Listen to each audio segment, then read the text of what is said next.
Saya kira tokoh tokoh bangsa, jadi saya senang selalu ketemu dan tukar menukar pandangan tentang banyak hal. Soal kereta api kan? Bus ke Surabaya. Ya, kita bicara. Ya. Prabowo ungkap pembicaraan 2 jam dengan Ignatius Jonan. Ada soal kereta.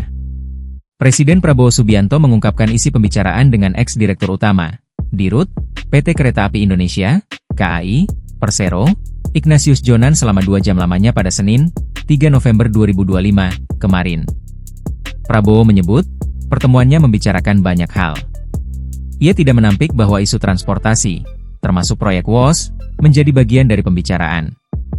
Ya, kita bicara selalu soal kereta api, kata Prabowo singkat pasca peresmian stasiun Tanah Abang baru di Cideng, Gambir, Jakarta Pusat, Selasa, 4 November 2025. Kepala negara mengungkapkan, pertemuan itu juga menjadi ajang tukar-menukar pandangan.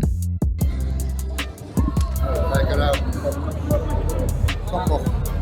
tokoh bangsa, jadi saya senang selalu ketemu dan tukar menukar pandangan tentang banyak hal.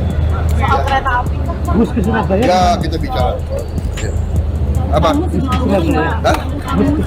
Ya, kita tukar-menukar pandangan, ya.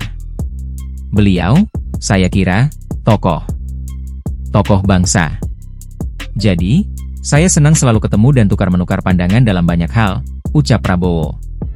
Sementara terkait polemik utang kereta cepat Jakarta-Bandung, KCJB, atau WOS, Prabowo menekankan tidak ada masalah. Negara membayar sekitar 1,2 triliun rupiah setiap tahun dengan manfaat mengurangi kemacetan dan mempercepat perjalanan. Pokoknya nggak ada masalah.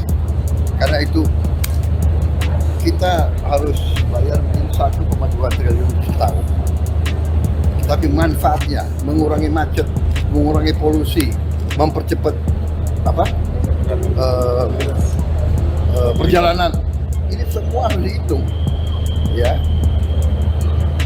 Jadi saya kira Ignatius Jonan, yang pernah menjabat sebagai Direktur Utama PT Kereta Api Indonesia, KAI, dan Menteri Perhubungan, dikenal sebagai sosok yang kritis terhadap proyek WOS pada masa pemerintahan sebelumnya. Namun, dalam pertemuan kali ini, Jonan menegaskan bahwa ia tidak membahas secara spesifik soal utang atau polemik proyek tersebut. Saya diundang untuk memberi masukan sebagai warga negara atas program prioritas pemerintah, kata Jonan usai pertemuan. Ia menyebut diskusi juga menyentuh diplomasi luar negeri, peran badan usaha milik negara, BUMN, dan program-program kerakyatan. Jonan menolak spekulasi soal tawaran jabatan di kabinet. Tidak ada pembicaraan soal itu, tegasnya.